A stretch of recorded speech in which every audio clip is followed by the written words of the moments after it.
You bring your phone everywhere. Work, school, the movies. Now you can bring it to an Xfinity store for an easy way to switch to Xfinity Mobile, a new kind of network designed to save you money. You can get up to 5 lines of talk and text included with Xfinity Internet at no extra cost, so all you pay for is data. It's never been easier to switch to Xfinity Mobile and keep the phone you love. Click here to see how. Sorry, I gotta take this. Restrictions apply. Limited to select mobile phones. Requires activation of a new line of Xfinity Mobile. Up to 5 devices per account. New Xfinity Internet customers limited to up to 2 lines pending activation of Internet service. And I saw Child's Play. And so the next night when I came home, I had a nightmare that my dolls were going to come to life or my figures were going to come to life and they were going to kill me.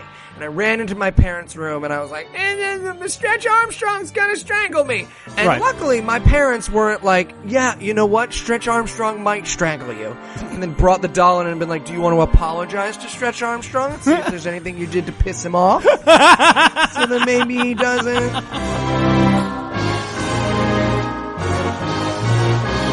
God-awful movie.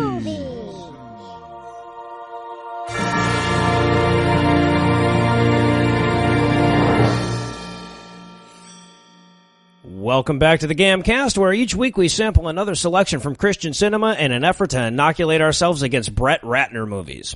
I'm your host, Noah Lugeons, and sitting 989 miles to my right is my good friend Eli Bosnick. Eli, welcome back, sir. Oh, Noah, thanks for having me. Now, of course, before we get to this movie, I want to apologize for our continued Heathlessness. He sends us apologies along with his very sincere thanks for all the well wishes and kind words our listeners have sent him via Facebook, Twitter, email, etc., along with a promise to be back as soon as the situation allows for it. He's dead, guys. He's dead.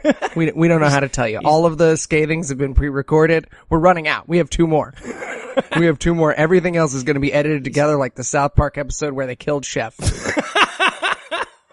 We have 85 hours of him screaming Jumanji. I should be good on that. We should be good on that for a while. He's at a farm upstate. Yeah, there's weed and girls with nose rings. He can run and play and flare juggle. Don't worry about it, guys. That's exactly. He's very happy. Oh, okay, so we got to get to our movie for this week. Super excited to be introducing this one. This is our most requested film by a long shot. The 1972 grandfather of modern Christian cinema, A Thief in the Night. Oh, fuck you for recommending this movie. You who are listening to this, everyone, I got 4 fucking Facebook messages and 3 tweets. You're doing Thief in the Night. And I was like, oh yeah, strap in. Here we go. And this is the worst. Fuck you, people. Oh my God. I hope you all watch this movie too. It's the worst I can wish on you. I hope Netflix drops every movie except this. That's what I hope. Oh, it is so bad. It's not even just bad, but it's bad in the sense that it's not even fun bad. Well, anyway, so this is the summary I wrote out before we started here. It's the story of a baby murdering rampage that God promises to eventually go on as punishment for people who don't love him enough. It's part horror movie, part after school special, and part blatant effort to make a semi-feature length movie out of less than 60 minutes worth of actual film, all served up with a liberal helping of sideburns, psychologically detrimental theology, and absurdly short man shorts. So Eli, tell me, how bad was this movie? Well, Noah, you ever think to yourself when you were watching My Changing Body, man, I wish this movie was 50 minutes longer, but the actors are too attractive. Good luck. Here we are at a theme. That's what I kept being like, man, this is a really long intro. When are they going to start talking about periods? They almost do, too, at one point. Yeah. Oh, I was excited for it. Yeah, but then, the only thing that kept me going through this movie is how ugly all the people were in it. I thought the people who really enjoy it, when Eli goes off on the looks of another human being, are really going to have fun this week. You're in luck. Now, I have to say, what struck me most about this movie was its total lack of awareness of non-Christians. Yeah, I mean, because we've watched these rapture movies before, and it's always a bunch of atheists and Muslims and Jews left over. But in this movie, there are no atheists or Muslims or Jews. This movie isn't a warning to people who don't believe in Jesus. This is a warning to people who don't believe in Jesus correctly. Yeah, there is absolutely, the part of the fun of and having watched now I've watched The Rapture 3 times. Right? Because of you fuckers. I've watched The Rapture 3 times. I've spoken to my sister twice this year, but I've watched The Rapture 3 times.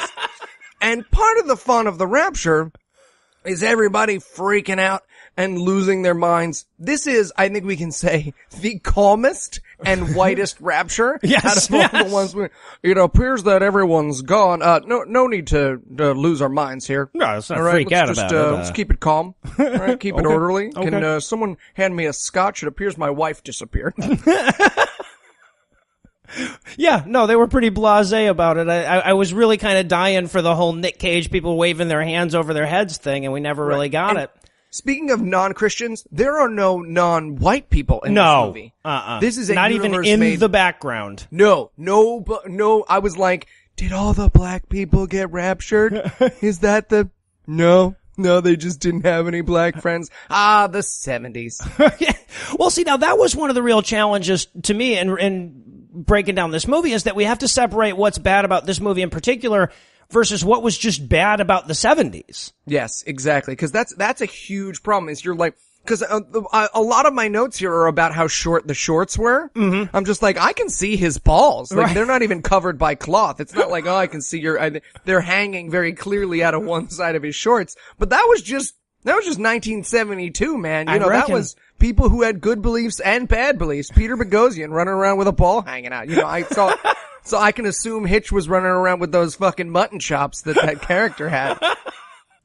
Yeah, it's the worst of decades, man. I mean, like you've never seen a picture of somebody in the 70s where you're like, no, that's a good looking picture. Yeah, no, you look pretty great. Yeah, I like the 22-inch lapels on your pink paisley blazer there with the short shorts. You don't look like a clown at all. That's a crazy, and listen, I am young and I can't speak to the changing fashions of the world, but every fashion movement that I have been alive for, I've gotten it.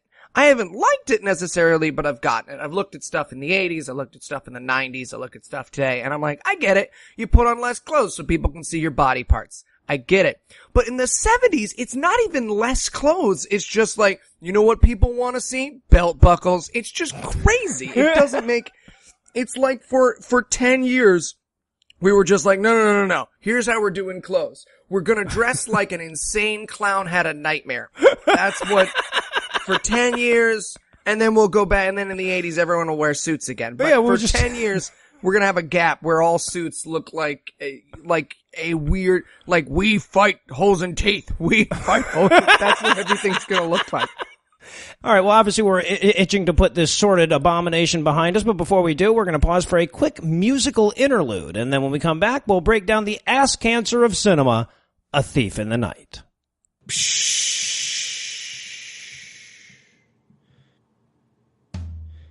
And everyone said, hey, you guys should watch that one movie, Thief in the Night. I watched it all the time as a kid, and it scared the crap out of me. It'll be so funny if you guys listen to it or watch it or whatever. And so we did. We had watched a bunch of stuff, thought that I had seen enough. I was wrong. I hate this fucking movie. Looks like it was shot through tape. This movie feels like getting raped. I hate this fucking movie. There's no time to change our mind. The podcast's on. It's worse than left behind. A cobra bite a little girl. Its message makes you want to hurl. I hate this fucking movie. Two men watching this instead. We could be drilling holes into our head. I hate this fucking movie. There's no time to change our mind. The podcast's on. It's worse than left behind. Everyone in this movie's white. How do the people who made it sleep at night? I hate this fucking movie. Fuck you to everyone who told us we should watch this piece of poo. I hate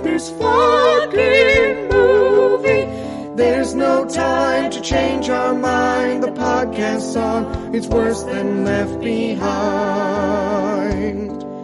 I miss Nick Cage and David R. White. How could we have been so blind? The listeners spoke, our spirits died. The podcast's on, and this is worse than Left Behind. Worse than Left Behind. And with a huge round of applause to the musical stylings of Eli and Anna, we are back. And I've got to say, this may not be the worst movie we've watched, although it may be. But I think that I hated this one the quickest of any of the movies. And again, it's the podcaster in me. But when the ambient hiss in the movie is like drown out the dialogue bad, that's all it takes for me to hate you as a movie. Right, yeah. The first 12 seconds of this movie, I was already like, oh, no, tap out. Yeah, exactly, tap exactly. Out. I wrote, I doubt Jesus, because, so you get this the ambient noise, then a super loud clock ticking, and then a Jesus quote all in caps. And so I wrote, I doubt Jesus used an exclamation point in all caps, like my grandma on Facebook. But yeah, so we open on this clock and this Jesus quote, and we have to reflect immediately on the fact that even the clocks were ugly in the 70s. Yeah, Holy there's shit. nothing there. If you're looking for anything aesthetically pleasing in this movie, you will not find it. No, You nowhere. will not find. There are long shots of outdoors and beautiful scenery, and they've all somehow managed to be ugly in this movie. Yes. There's ugly trees and landscapes in this film. We found the only ugly mountains in the world. That's where we're going to shoot the last 4 quarters of this movie. Right, and by the way, just to make sure that if the ambient noise wasn't enough to get me, within 8 seconds of this movie, we get the bullshit gasping, sitting straight up, waking up thing. Yeah, I wrote atheist bingo. Somewhere Noah is upset. Yes, exactly. So our main character, Patty, is waking up, and on the radio, she's hearing about the rapture. We're going to go back to this scene a couple of times, but on the radio, there's just some guy going like, yeah, it looks like the rapture happened today. About 1 million people are gone. Very calmly. Yeah. Guys, I've heard newscasters freak out of water skiing squirrels more than this person is talking about that. You see him? Look, he's adorable. But no, and like it's just the weirdest. Yeah, it's just like he's given the weather report or whatever. You know, it's gonna be partly cloudy with a chance of brimstone. And we basically just get like him going like, some people think it's the aliens, some people think it's the rapture. We haven't determined that quite yet, but definitely millions of people who used to be alive are no longer on the planet. Right. But we're not rushing to conclusions here that the thing that everyone's been predicting happened word for word. I just want you to know we're not jumping the gun on this. We're thinking reasonably. And again, I would wish one of these movies, and listen, we have somewhere between 9 and 150 Rapture movies left to watch. Yes, I just want one movie where the radio comes on and the guy's like, holy fucking shit, you guys, it was the Rapture. No, it's 100% the Rapture. This is what happens in the Rapture. It's the Rapture. It's the Rapture. The Rapture. The Rapture. Okay, no, get your hands off me. Get your hands off me. So yeah, he's not okay. Nor is anyone. But now there's one thing. Okay, so like we get the rapture on the radio, and then we get this woman waking up and sort of like running around her house looking to see if her family's raptured. Indeed, they are. Right. And the only reason I want to mention this is because she runs into the bathroom. Yeah. And at first I thought to myself, why is there a CB radio sitting in the... Exactly what I wrote. I wrote, why was someone listening to the radio in the bathroom? But that's a shaver. Yes, apparently that's how they shaved in the 70s. That's why their fucking sideburns and shit were so fucked up, because they couldn't... I would grow a mustache too if I had to lift 200... If I had to deadlift 240 pounds onto my fucking face. I have a television in my pocket that's smaller than what that guy used to shave his face. That's another thing about this movie that I found very pleasurable. While my brain was trying to escape the fact that there wasn't a plot, and nobody ever said anything. Because I would look at just the different technology and I'd be like, look at what a miracle we live in. Yeah, no Look shit. at what a fantastic the shavers used to be the size of what is currently the fastest computer in the world at that time. Right. Oh, and then some. Yeah, exactly. By manifold. If I had walked in to NASA with my iPhone, they would have been like, hey man, do you want a blowjob? Give me that right the fuck now. That thing looks to be about half the size of what I use to cut the hair off my face. And it's not plugged in, like a miracle. Yeah, right, exactly. I wouldn't be surprised if the dude had to pole start that. So yeah, she realizes her family's raptured, she drops to her knees and starts crying or whatever, and then we go to rock and roll Bible study, I guess. I don't know but there's a, there's a band sitting there as though they're about to play music, but instead there's a guy who looks like, he looks like they mostly fixed the guy from The Mask. That Cher was fucking, and he's warning everybody about the rapture. Yeah, he's delivering the world's most boring sermon, and this character has one purpose in this film, which is to describe all this crazy shit that makes no sense. Like, he's just talking about the weather, man, because throughout the entire film, he's just like, and then demons are gonna jump out of the floor, and they're gonna grab you by your B-52s and bring you down to hell. And at only one point in this movie does someone go, hey man, just because you're talking like it's the 70s doesn't mean that we don't react like you're saying fucking crazy shit, right? But indeed they don't. Everyone in this movie is just like, hey, what do you want for lunch? I don't know. How about a sandwich? Also, did I mention I can see out the back of my eyes? Yeah, man. Great. Let's go to the carnival. So they're all standing there and there's just like instruments. So I wrote in my notes, why are there instruments? Are they going to play a song? And they are. They are going to play a song that, listen, beware. Do not listen to this song unless you want to have it stuck in your head for the next 7 years of your life. And it's not only is it a catchy song, it doesn't make any sense musically. Not only is it a catchy song, but the lyrics don't make any fucking sense. No, they're crazy. So you're gonna be trying to take a shit or live your life and you're gonna be like, wait, why would a piece of bread buy a bag of gold? There's less people now. That doesn't make any fucking sense. That was my whole week this week, is just walking around being like, why did everyone get trampled? Everyone vanished. Who got trampled? That doesn't make any sense. Was there a specific trampling? Is trampling a thing? So listen, you can listen to this version if you go on YouTube and you look up I Wish We'd All Been Ready, Thief in the Night. You'll see the version that's in the movie. This whole movie's on Vimeo. But if you want to listen to just the song, you can listen to just the song, but I'm warning you that for the next month of your life, you're going to be like, I don't understand. I get it. And by the way, I came up with a whole theory. I was like, I get it, because the Vatican got raptured and they have a ton of gold. So like, gold's going to drop in value. Is that what they're talking about? What the fuck was this movie? And then we cut to I guess basically this is now the opening shot of the movie, and it's a fair. It's like a carnival, except for like, it's being shot to look like it's at a horror movie, but it's just a regular carnival. It's being shot like it's at a horror movie, and there is a demon Santa ho-ho-hoing in the background for about 85 minutes. The opening is like, ho-ho-ho, and you're like, oh, Santa went to this carnival, but now he's being waterboarded. Is that the shot that I'm about to see? And among the shots, we also see a Sambo painting. Oh, thanks, 1972. A Sambo painting. It's the closest you're going to get to a non-Anglo in this movie. And I did, okay, so then we got these three girls who are apparently this Christian rock band thing was at the carnival, and they just stopped at the Christian rock band thing, and now they're walking out through the carnival. And I thought immediately, God damn it, I wish that women in modern Christian movies wore dresses that short, but they don't anymore. That would be great. So we're meeting Diane. Or pigtails that pigtail, you know what I'm saying? Yeah. The main character of this movie, the one who's the Christian, who we're going to talk about in a little bit, she looks like, I don't know, if you ever watch porn that's obviously trying to be child porn with grown-ups, that's how this character looks and acts the entire film.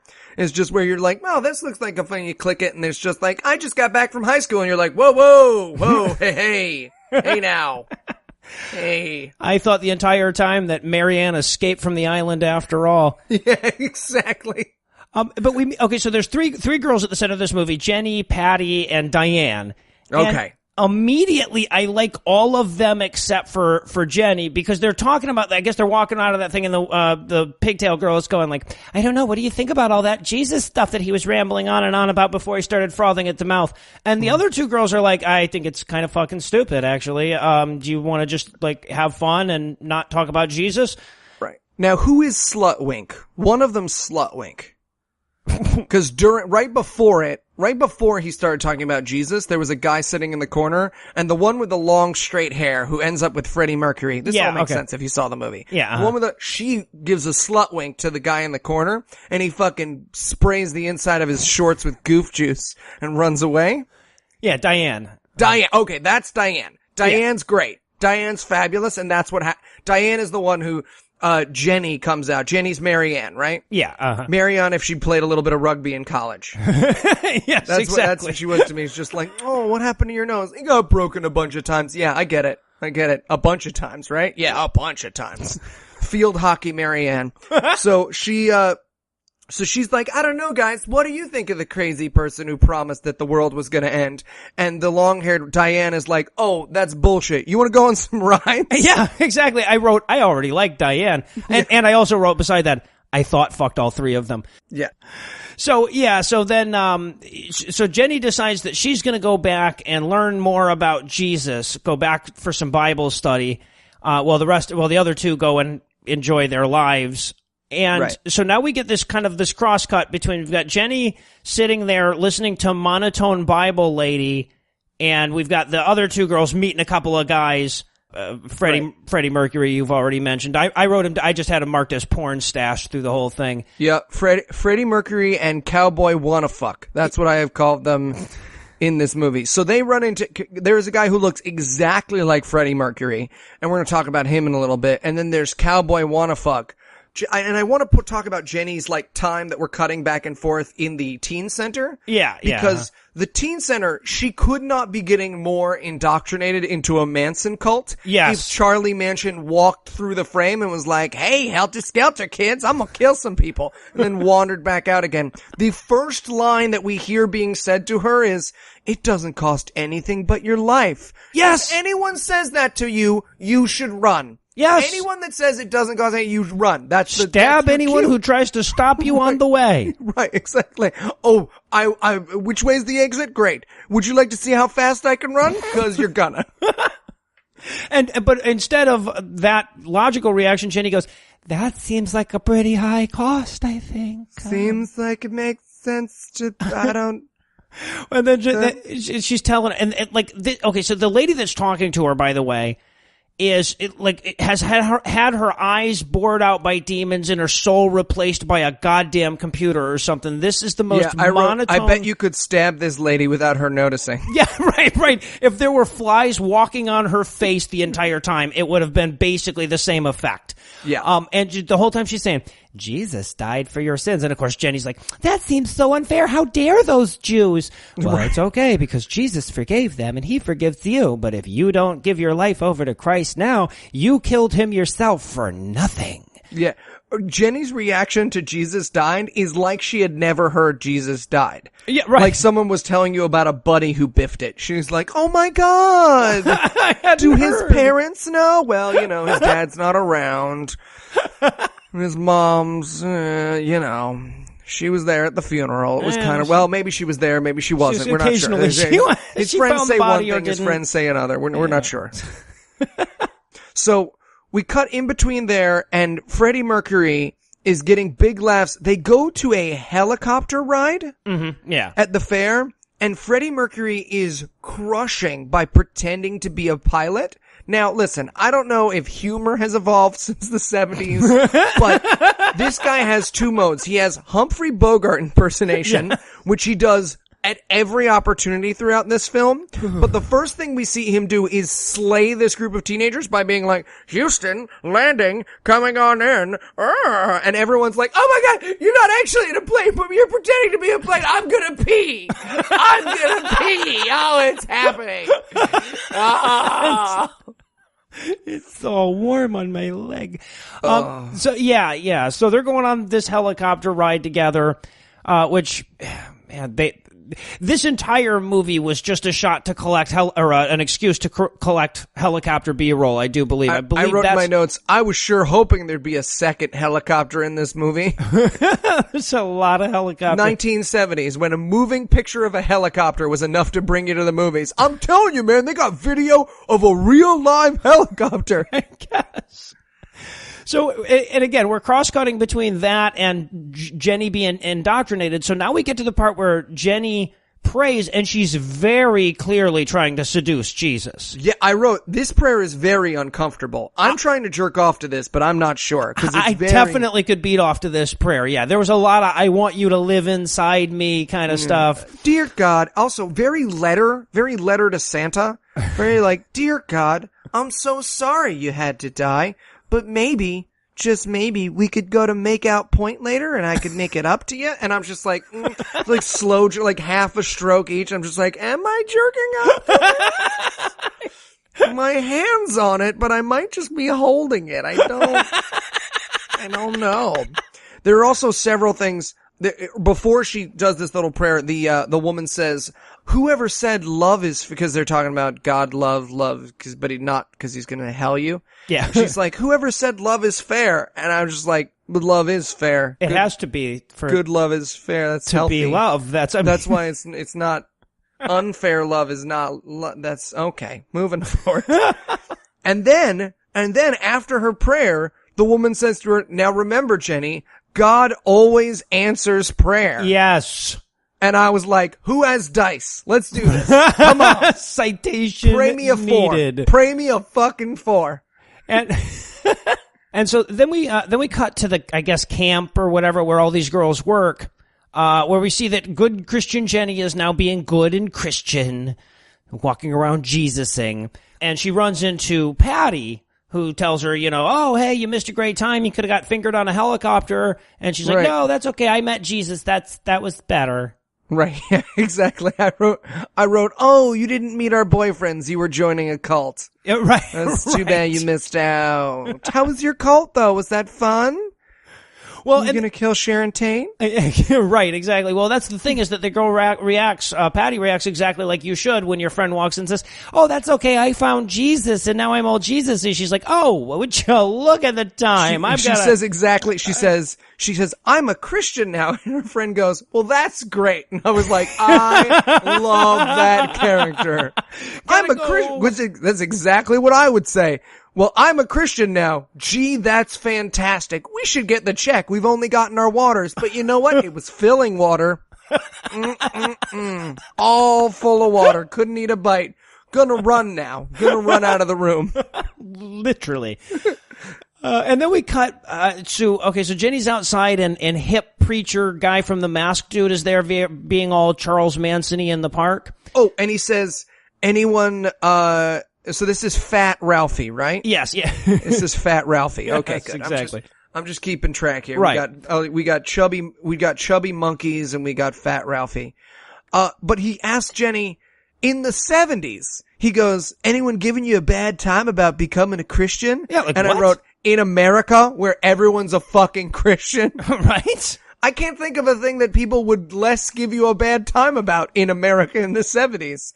Hey, I'm a Christian now. That's great. I'm also white. Fantastic. Anyone giving you a hard time about that? And then he tells her that Satan is going to come after her. Yes, and exactly. That was a big promise that did not get fulfilled. Spoiler alert, I was really hoping that at some point we would get to meet Satan, who would come after Jenny in these movies. Mm-hmm. And listen, there's 2 more movies or 7 more movies of these fucking things to go. If Satan does not physically chase Jenny at some point, I'm going to feel cheated. Well, so what he's trying to tell her, I guess, now is, at this point is, now that you're a Christian, Satan is going to tempt you and tell you can't do it and blah, blah, blah.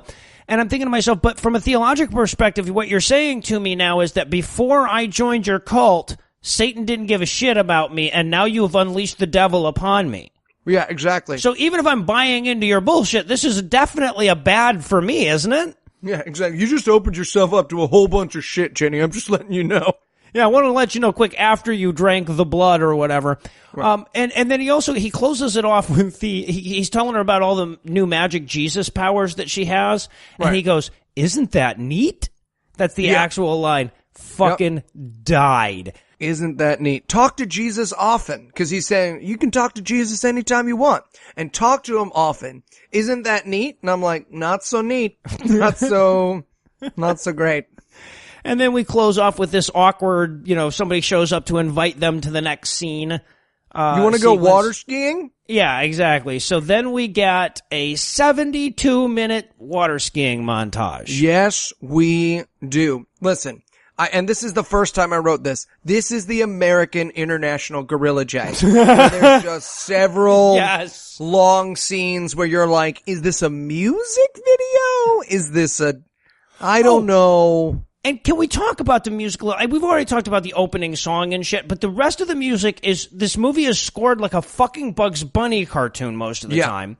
You literally get doop, doop, doop, doop, doop, right. kind of shit in there. But in this particular scene, the music playing in the background of the water skiing, it's like a cowboy is about to get laid. Yeah, it's like music that a porno turned down. Right, yes. It's like, no man, I think, can we just get like some jazz trumpets or something? I feel like this is people think it's silly. They'll think it's silly. I don't think they're ready for this. It's gonna throw off their rhythm when they're, anyway. So yeah, and there's an insanely long amount of water skiing. I went outside, had a cigarette, changed the oil in my car, came back in, still water skiing. I kept waiting for it to end. I was like, okay, it's going to be over. Like, don't get distracted. I'm going to miss this movie. But I'm sitting there with my notes and so a little behind the scenes. I sit there with my computer on my lap, taking my notes, and I'm watching it on my TV, and I'm just, my hands are hovering over the keyboard, and I'm just like typing the word water skiing every 40 seconds. Water skiing. More water skiing. What if this whole movie's water skiing? I can't do an hour on water skiing. I went tubing once. This whole movie had me scared because there's like so many like Mono's Hands of Fate long walking scenes and shit like that. And I'm like, dude, we're going to get done with this movie and we're going to be like, okay, that's only 28 minutes. Yeah, we're going to end up as the untimed chess tournaments of podcasts. Yeah. They're on ESPN at 1:00 in the morning, guys. They're great. People start to talk about problems they're having with their wives. Just check it out. Just Google YouTube untimed chess tournaments confession. You will never, ever regret it. It's the best. But that's what this movie experience was. I was like, well, they're going to get to know some stuff about Eli. We're going to turn this into a biopic. Really talk about some real shit, guys. It's time to talk about some real shit. Oh, what's happening in the movie? I don't know. She's still being chased by a helicopter. Still water it's skiing. Been 85 minutes. So eventually the water skiing comes to an end. Thank God. We get them all, the three girls are now sitting around at a picnic table, chatting about their boyfriends, except for Jenny, who's a good Christian and doesn't have a boyfriend. Right. And this is the point where you really do think, oh my God, this is My Changing Body. Right. Because we're going to hear about menstrual blood. Well, Diane decides to give Patty the sex talk. Yeah. So Diane says like, oh, well, maybe I should tell you how penises and stuff work. And Jenny gets up and she's like, well, I'm going to go for a walk. I don't want to hear about all this. Right. I don't want to. I'm sorry. I just don't want to hear that kind of talk. And I had this moment where I was like, is that the 70s or is that just her? Like, I feel like the 70s was the time where you got to say that. Now when someone's like, I don't want to hear that kind of talk, I'm instantly like, fuck, shit, cunt, pussy, shit, fucking, oh, shit down my throat, I'll vomit it back into your pussy.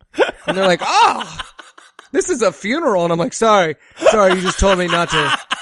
It's the year 2015, you said words were magic and I got to, fuck you. Are you showing my son porn on your phone? I'm sorry, I can't. At this point, my actions are not my own. You said I couldn't say a thing, and now. No. I remember that. I was in a video like that. See, Grandma gets it. But I had this moment where I was like, is that the 70s or is that a thing? And again, Diane, my fucking hero, is like, fine, Jenny, sit down. We'll talk about sex when the children go to bed. And I was like, good job, Diane. Yeah, right, exactly. So instead they start talking about the end of the world.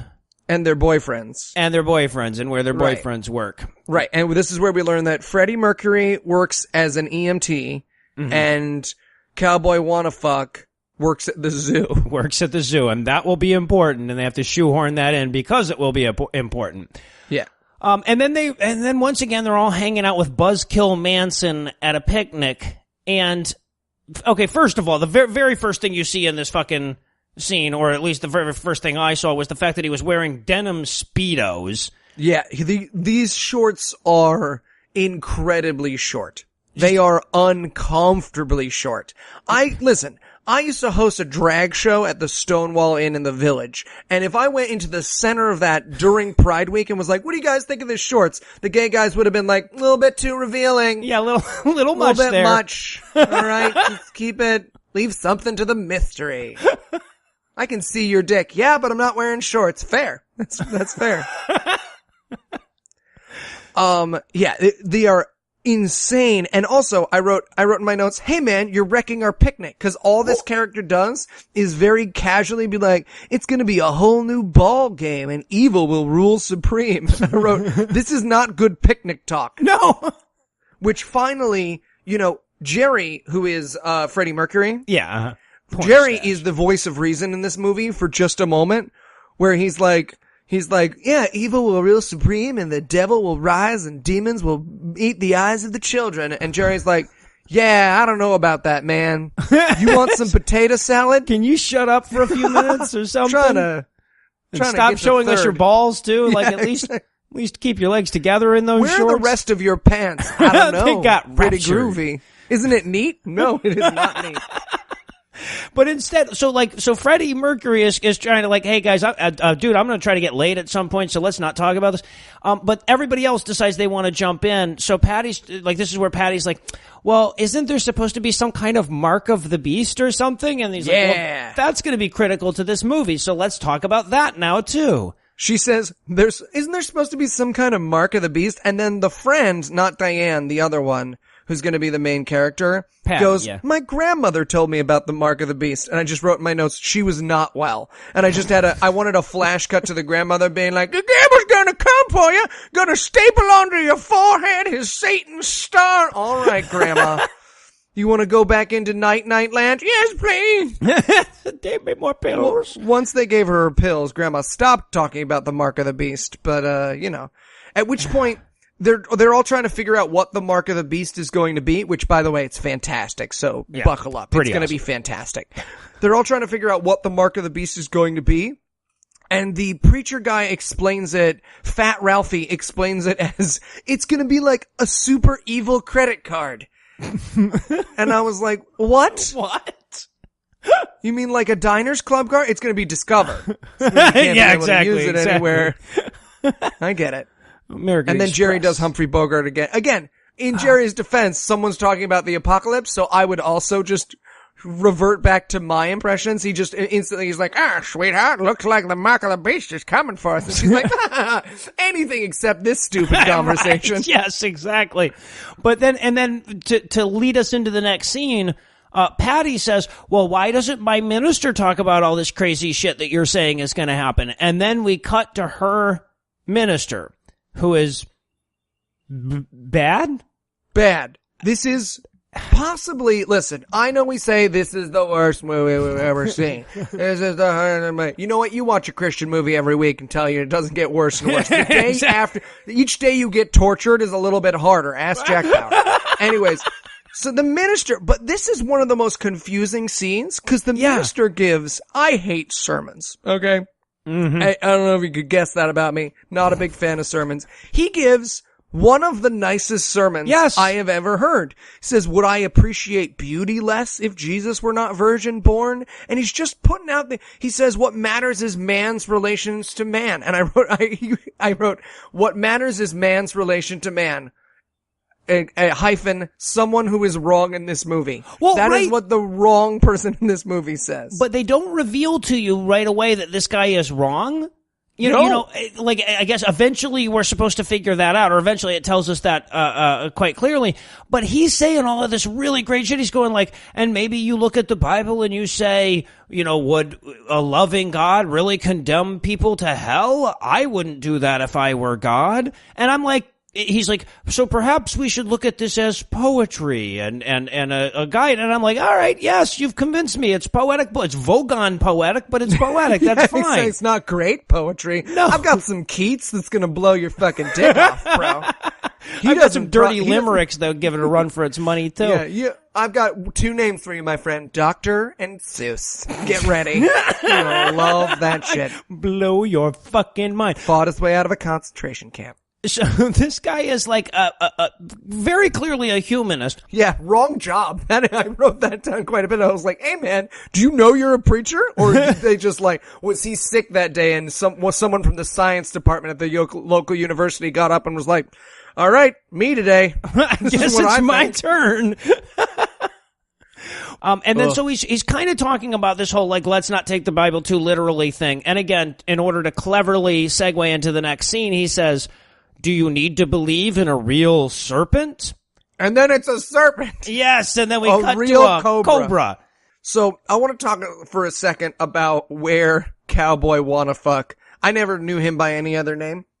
I think it was Jim, but yeah. Sure. Cowboy Wannafuck is Jim. Good. Yeah, Cowboy Wannafuck. The zoo that Cowboy Wannafuck works in is 9 cages around a room with entirely different animals in it. Yes. And the cobra cage is open. Like, what? I wrote in my notes, I would spend so much time checking that cobra cage. If we were to make a pie chart of Eli's day at the zoo, it would be like a little sliver of other zoo shit, and then everything else would be making sure cobra cage was closed and secure. But he's just like fucking hanging out, building an IKEA bookcase in the middle of the room. While the cobra looks confused. The cobra's like, I'm sorry, is this open for a reason? Am I supposed to? I'm a cobra. I feel like we should be more safe. I'm gonna stay in here. You guys tell me. Someone should close this. Oh, this is unprofessional. Very. And and also it's kind of unprofessional, I would think, of the zoo, even if the cobra's locked up, to have a de-venomed cobra that we find out later has like this crazy strain of super cobra for which there is no antidote. So yeah, having him at all is probably careless, let alone in the unlocked cage. Right, yeah. Now, this is probably the most famous scene from this movie, I think, and probably because nothing else happens in the entire goddamn movie. Yeah, I think if you were like, Eli, describe this movie, I'd be like, at one point there's a cobra, because nothing else fucking happens. You can't describe 45 minutes of someone running away from a helicopter. Is it gone? Oh no, wait, there it is. So this is what sticks with people. And also, I guess they used to show this movie to children, at least according to our listeners. They got shown this as children. So I get how the snake would have been scary to kids. So that probably would have stuck with you. Yeah, right. So he gets bit by the cobra when he reaches for his nail or whatever. And then they bring him to the hospital in the Ghostbusters car. Right. And, okay, so at first, now eventually this sort of gets explained, but my first thought is, okay, so you need that character to be in the hospital, and your way to get there was bit by cobra? Right, yeah. That was the first thing that came out in the writer's room there? Yeah. So, we just need him to have like a near-death experience where he's gonna find Jesus. Just throw out your first ideas, whatever. Cobra! He gets bitten by a cobra! Indian cobra for which there is no antidote. I mean, can we get some other ideas? No, that one's fine. That was fine. Really? No other ideas? What about a car crash? I'm sorry, a car, what happens to the car now? You know, they crash into each other. Nope, never heard of it. My buddy got bit by a cobra, though. Like, what the fuck? Alan got bit by a cobra the other day. It's true, I did. I left the cage open. That's not me. It happens all the time. So now, like, the girlfriend and Patty and Jenny are hanging out. And Jenny, by the way, has wrapped her head in wrapping paper. That is the only way. I don't know what's going on. Are those curlers? There are curlers involved, yes. And then I think she's trying to, like, they're trying to, like, bring back headscarves for women or something. Yeah, she's doing a hijab wrong. Yeah, exactly. She looks like someone wrapped her head. Like someone was like, Merry Christmas. There's the top of your head. It's fucking crazy. The doctor comes out, and the doctor's like, well, he's got venom in his blood. So then we learn that there is no antidote for the poisonous snake that he just got bitten by. So here's what they're gonna do, guys. They found a guy who gets bit by cobras all the fucking time, and they're just going to give him that guy's blood. Right. We're going to give him a blood transfusion from a guy who's been bit by cobras enough that he's no longer... Now listen, this falls firmly into the category of things that I have no fucking idea whether or not they're real. But I feel like you don't develop antibodies to venom? Well, I don't know. There's Mithridatism where you can, you can become immune to iocane powder. I saw that in a documentary one time. But I don't know if it works that way with venom. But I'm pretty sure. I don't know. We'll get some venom professional in here to tell us for sure. Guys, but if I'm you're pretty a venom sure this professional, is complete tweet at bullshit. us. God awful movies and Noah especially, along with pictures of your tits, as many as you can send him, guys. He didn't get hardly any, and I don't want to say he was disappointed, but he needs dozens and dozens. He's got 3 shows to edit, and I want his work day interrupted by hundreds of thousands. If any of you is like a NASA hacker and you could just somehow dox him, DDoS with just the same nipple over and over. Listen, I'll leave that to you. The good thing is that you also leave the editing to me, so no one will ever know. Next week on GAM, I am a fat. All right, so now, by the way, this is the closest we're ever going to get to a non-white guy, too. The guy with the Indian, or the cobra-proof blood. Yeah, I wrote, Mr. Miyagi's blood is full of anti-venom. See, I thought he was the guy that tortured Mel Gibson in Lethal Weapon, but I was wrong, too. And so we get several prayers now for Cowboy Wannafuck, starting with Jenny, who's just basically like, "Dear God, why did you try to kill her boyfriend with a snake? I mean, I know you had your reasons. I'm sure there was something that you were trying to do or something, and I'm like, it's probably a mistake or something." Yeah, she's doing the equivalent of, you ever have friends and one of them does something fucked up to the other friend, and then you gotta make the phone call without pissing that first friend off. You're like, listen, I know there's 2 sides to the story, but you broke a vase over Jerry's head, because he's a fat Jew. And I'm just wondering, what kind of fat Jew was he that made you feel? That's the prayer she's doing. It's just now I'm not taking sides, God. You might have had a perfectly good reason to have a cobra bite someone. So then they bring in the hospital preacher, and he prays over him, and Jenny prays, and then we're cutting back to the helicopter again. Yeah, again, We watch in real time this. It's like 24. We watch in real time this Asian guy travel from wherever the fuck he is to now. You saw Boyhood. Boyhood stole this from Thief in the Night, where they watched this, and we watched everyone grow up as this man took a train and then waited on a bus and then took a shat on the bus. So he was like, oh, the bathroom won't close all the way. It's so fucking slow. But anyways, they pray and Cowboy Wannafuck gets better. Yes. God saved him from the snake that God sent him. Great. Is the movie over? Or is the movie going to start? Right. What's going on? Yeah. So I guess we're now cutting to everybody's is about to go to church. Or they're meeting outside in front of church. And Jim, the Cowboy Wannafuck, shows up in a pink blazer. Yeah. Go 70s. And he starts explaining to everybody that he's a Christian now because while he was in the hospital hooked to scientific machines while scientifically trained doctors did science stuff to try to keep him scienced to life, somebody preached over him too. And that must have been... And listen, we all know what really cured him. Yes, exactly. And I wanted so badly for there to be a shot of just over his shoulder, the Asian guy who flew across the country to give him a blood transfusion, just being like, oh, nice, really nice. Okay, well, quite welcome. I brought this bean dip to share, but you know what? I just take it home. I just take it home. Fuck this. Fuck you. I mean, I love that even in their own movies, even in a movie where you get to control the entire universe, you could have had the guy get bit by a snake and then the ambulance breaks down. Fine. Exactly. But even in their own fucking movie, they have the science and shit being done and the drugs being used and every other fucking thing. And at the end of it, he's like, well, it's probably the guy who came and uttered some magic spells while all the science guys were doing their science stuff. Fuck you. Yeah. Yeah. So then we get So the pastor is preaching, and I want to point out the pastor here reads like not well. He's not a great reader. He's not an A group reader. He's not a green group reader. He's like, and then Jesus said, and I'm like, oh man, I wish this guy was better at reading. There was no screen test for this guy? So Also, there's a beautiful moment while he's preaching, and this is something exclusively from 70s movies. Exclusively from 70s movies in the United States, which is extras didn't know how to have, like, faces full of aliveness yet.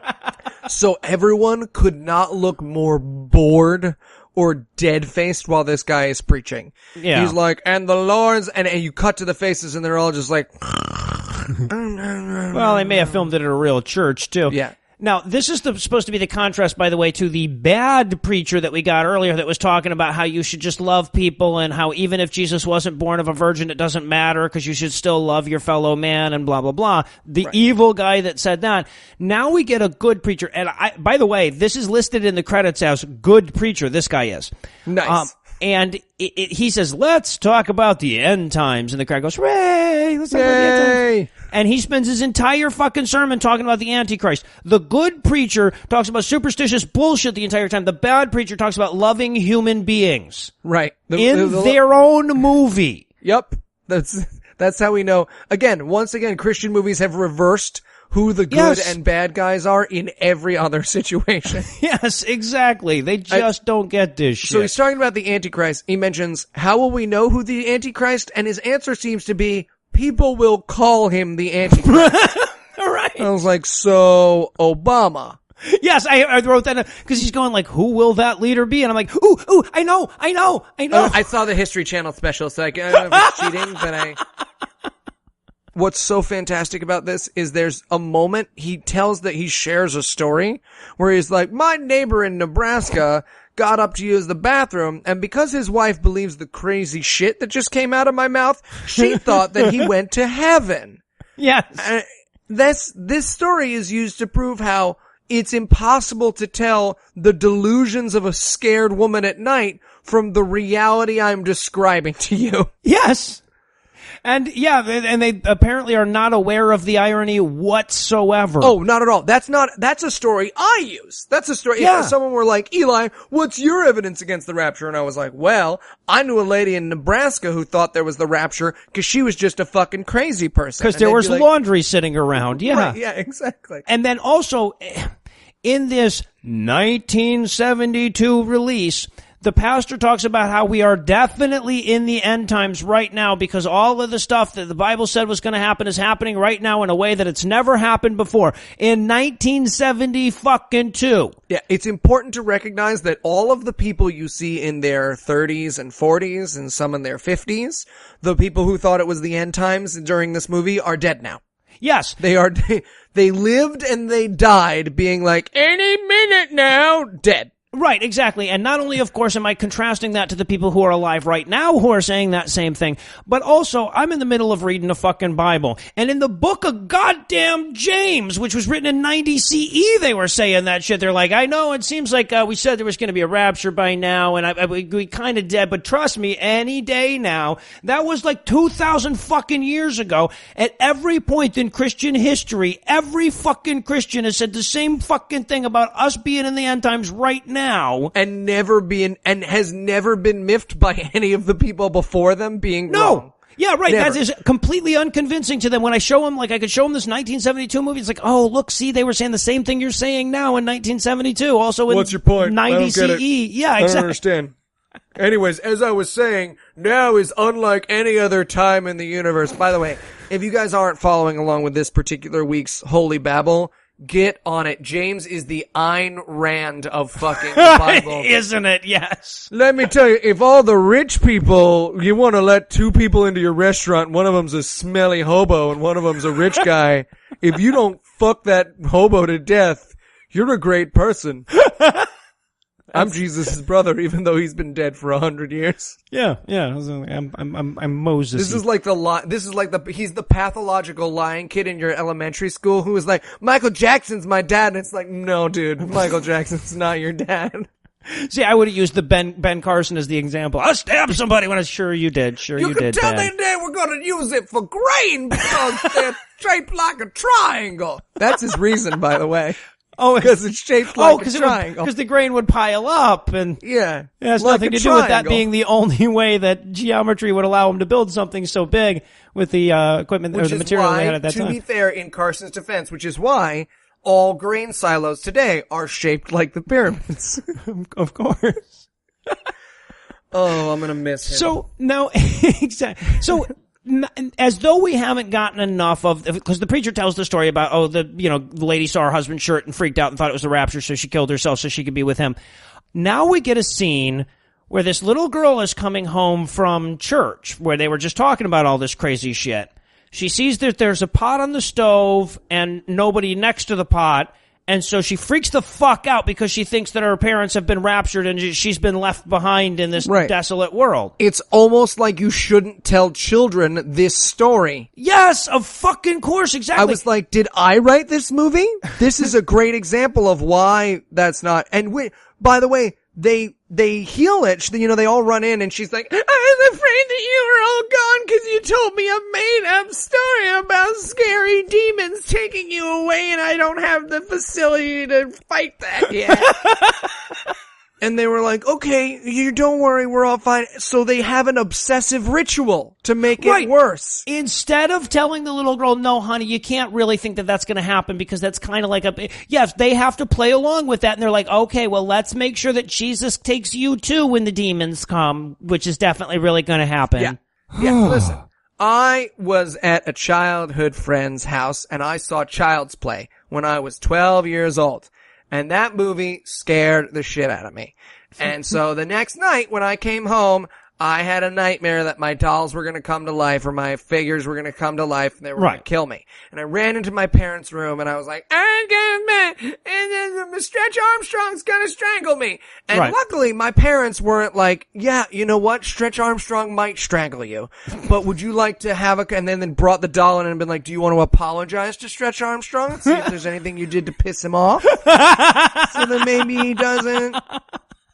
Because I don't know. I know that he can come to life and kill you. Yes, that sure. Does happen. But he's not going to do it now if you talk nice to him. And again, like I kept thinking that the movie was going to step in at some point and just go, see, now this is why you got to be real careful with the way you tell children. No, no. This is like, children should be terrified every time you're not in the room that you may have been dragged down to hell by Jesus' fucking pet demons. Exactly. That's how you should raise your fucking kids. Yeah. And now we cut to a wedding because apparently Patty and Jim are getting married or something. Right. They get married and then Freddie Mercury is also their chauffeur. Yeah, well, it's because he's an EMT, so he knows how to drive. They're also driving in Daniel LaRusso's car from Karate Kid. In the 1970s, was there only one guy per town who was allowed to drive? How it worked? So only there was one driver's license, you just passed it around? I don't know. He's there, and then we get a montage of them growing old together, of them living their lives, which, by the way, most pleasant part of this movie is just watching these fake family photos of this couple. Yes. Going to Christmas, cooking dinner, while we hear the I Wish We'd All Been Ready song again. Again, yes. The movie's an hour and 10 minutes, and they're going to give us that song 3 fucking times. And by the way, now, up to this point, this movie has really given us no real indication that it was about these two people, but now it is. No, it's very clearly about Jenny. Right. If up it's about until this anybody, moment. it's about Jenny. And then she completely because she gets raptured, I guess, but she completely disappears at this point. She literally disappears. Yeah, exactly. I just want to point out one thing, though. In the photo montage, there is one very clear photo of her with her back to the camera and him being like, dead ass, am I right? There's just one of the photos, if you watch this movie, where it's just it's all I'm feeding you wedding cake, you're feeding me. Oh, we're opening Christmas presents. But then there's one thing where he's just look at that. Look at that fucking peach. It's not going to be that way I'm going to take a bite of that. There's a whole bunch of pictures that we missed, right? Yeah, exactly. Now, this photo montage, by the way, and this movie does this several times. It took me a minute to figure out what was going on here. But they only had 53 minutes of film that they could use in the camera. And they wanted to make a 90-minute movie, which is why we see so many of the scenes over and over again, and why we get like photo montages right in the middle of the movie that last for 4 minutes and shit like that. They didn't have enough film for a whole movie. Right. A lot of the movie makes more sense if you look at it How through that redundant lens. is this scene? There's a photo of them looking at photos. Right, yes. By the way, Christian movie bingo, that is now the second Christian movie in which someone is doing a thing of a thing. A photo of a photo or a found footage of a found footage. Oh, all right. This is the cinematic tradition that we're entering. The nesting dolls of cinema. Yeah, exactly. So now we have to like shoehorn in some more preaching to the film. So I guess in this next scene, the pastor is visiting the young married couple at home or something. Right. They're To having pretzels get them together. To be more Jesus-y, but he's already a Christian at this point. Yes, exactly. And so is she. And again, she said this several times. I'm a Christian, and, you know, I feel like it's enough that I've accepted Jesus as my Lord and Savior or whatever, and I do good things for people, and I follow the commandments. She said this multiple times through the movie, which is, again, the wrong way to believe in Jesus according to this film. Right. The first thing this preacher says is, God made us for himself so that he may enjoy us. Which, is that a thing? Again, I can't say how often in my notes I wrote during this movie, is that a thing? That sounds like a crazy scientist who builds fuck dolls. That's Right, what that's a great way to describe the fuck doll that you made out of KY jelly and an old pair of pants that your ex left when she moved out. That's not how you describe the creator of the universe. Well, that's how they do anyway. Yeah. Made us for himself so he may enjoy us. I'm just saying, if you ever meet me and I'm like, hey, I just want you to know I made you for myself so I may enjoy you, you have permission to stab me in the throat with a letter opener. I'm about to do some weird shit to you. You should run away. Get your pepper spray out. I mean, but that's kind of the point that Patty's making here, because she's like, well, I thought God was love, so, you know, would somebody I wrote love in my you... notes, God is love, he's just not like love. He loves he loves spending time with us. He has love for us. It's not you. It's not you. It's not him. you, it's God. And of course, then Jim has a really good question. He's like, well, if he loves me so much, why did he bite me with a cobra? It's because it was a test. It was a cobra test. Yeah. Yes, exactly. Cobra test. The test was he bites you with a cobra and then you die. Or you don't die. You don't die. And that's his point. He's like, well, look at it this way. He could have murdered you, but he didn't. Which I want to point out how unfair that is, that whenever I tell someone that I could have murdered them, but I didn't, they call the cops and get a restraining order and no longer let me teach at their child's school. But when the preacher in this movie says it, he's just allowed to walk free. That's complete bullshit. Guys. And by the way, if you were wondering why, and believe me, I was, they went to all of this ridiculous effort with this Cobra blood transfusion thing, it was because that was supposed to be symbolic of Jesus giving his blood to save you, the way that Mr. Miyagi gave his blood to Jim to save Except Jim. Mr. Miyagi actually did it. Yeah, exactly. So yeah, because Mr. Miyagi exists, and yeah. I just wrote, at this point in my notes, I wrote, it's weird to see a time period when people were trying to convert people to Christianity who weren't old black women on the subway. It's weird. I was like, oh yeah, white people must have wanted to spread Christianity at one point too. That's fun. It's interesting fun. It's like to know. looking at dinosaur bones. Oh, someone who's proselytizing who's not Mexican. Adorable. Weird. So, yeah. So the minister makes this, like, very important point about how if God had killed you, you'd be dead. And then he just keeps talking for a really long fucking time. And I thought, like, the title of this movie should be, I Wish I Hadn't Invited You In, the movie. This was a bet. Let's not invite them again. The movie. Exactly. And also I want to point out that sideburns make people look like early hominids. I'm so glad that those aren't a thing anymore. For most of us. I'm bringing them back. Bringing them back. Next time you see me, I will have the exact same Freddie Mercury look as the guy in this now, movie. I'll tell you what, that is a Patreon goal that would probably earn us some dollars. You know? All right, listen, people. Get Eli a porn stash. Listen, people, I will wear whatever I want. I sit behind this mic now. All I use is my voice. My fiance's kind of already got to marry me, guys. You can dress me however you want. I'll be your pretty little girl. I'll do a Donald Trump voice while you all shoot goof juice onto my face. I don't care. I used to work at a toy store. That's infinitely more pleasant. Yeah, no fucking kidding. All right, and so now I don't know. Okay, so at some point in this movie, like 8, 9, 10 years pass because they have a kid, and she's 10 years old now or something. Right, but it's not the kid from earlier in the movie, no. Which is confusing. Right, because just a few minutes ago we had another kid that was this exact same age and had the same hair color, but now apparently this is Patty's kid. Patty is 11 years older without visibly aging whatsoever, and her little girl is shining. Right, she's shining, and she has the puppet from Mr. Rogers. Yeah, exactly, and it's saying red rum or whatever. Right. She's like, hi there, I'm a... It's very weird. Yeah. And then before she leaves, she's like, okay, I'm gonna go get some eggs. The little girl's like, hey, don't get raptured. Yeah. And she's like, honey, I'm not gonna get raptured. And she's like, okay, cool. This is what we do every time you leave a room. Apparently, fuckingly. And again, like I wrote in my notes, like, this is horribly psychologically damaging. This is fucking child abuse on a psychological level. This is why your child talks as a like puppet. This isn't fucking horrible. Yeah, exactly. You're making this child crazy. This is not a good thing. Right. And of course, this is where we see Jim, and he's, shaving with his fucking leaf blower or whatever it is he's got. Exactly. So now he's we shaving know with a modern air conditioner. right. So now we know everything's about to fucking go down. And of course, before everybody gets raptured, we have to see Short Shorts one more time. Yep. So we get a guy with a lawnmower wearing a denim thong. Yep. And that's so that later we can see the lawnmower running, but there's no guy in a denim thong. Right. And we see a guy putting up a church sign, which, by the way, the church is called the Church of the Open Bible. How lazy is your fucking church? What should we call it? The Bible. Church of the Bible. No, you can't use that. Open Bible. Done. Great. Make the signs. We couldn't find a URL that wasn't taken, so... Yeah. So now we have this incredibly melodramatic rapture.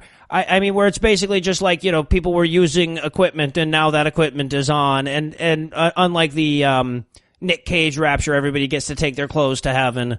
So that's less fun. Like decent Christians. Yeah, exactly. And now we're basically back to the beginning where she woke up and they were talking very calmly about the rapture on the radio. Right. So I guess we're more than halfway through this movie, and the only thing that really happened is the thing that happened in the opening seconds, and, of course, some back preaching. And here I am left with the Herculean effort of trying to make the final act sound good before we go to break. So here goes my best effort. Will God get what's coming to him for murdering all those babies? Will one of these guys' scrotums finally slip out of their shorts? Will Nick Cage save the day? Find out the answers to these questions and more when we return for the monotonous conclusion of A Thief in the Night. Hey there, Jenny. Hey, Fat Ralphie. How's being a Christian working out for you? Oh, it's been swell, Fat Ralphie. All my friends get so inspired when I tell them about it that they remember they have to wash their hair. Well, cleanliness is next to godliness, Yeah, and it even works for my bald friends. Well, that's neaterific, Jenny. So, has anybody given you a hard time for being a Christian? What do you mean? Well, throwing eggs at you, trying to feed you to lions, not putting Merry Christmas on the Starbucks cups, that kind of thing. Well, shucks, Fat Ralphie. It's America in 1972, and over 90% of the people in this country are Christian.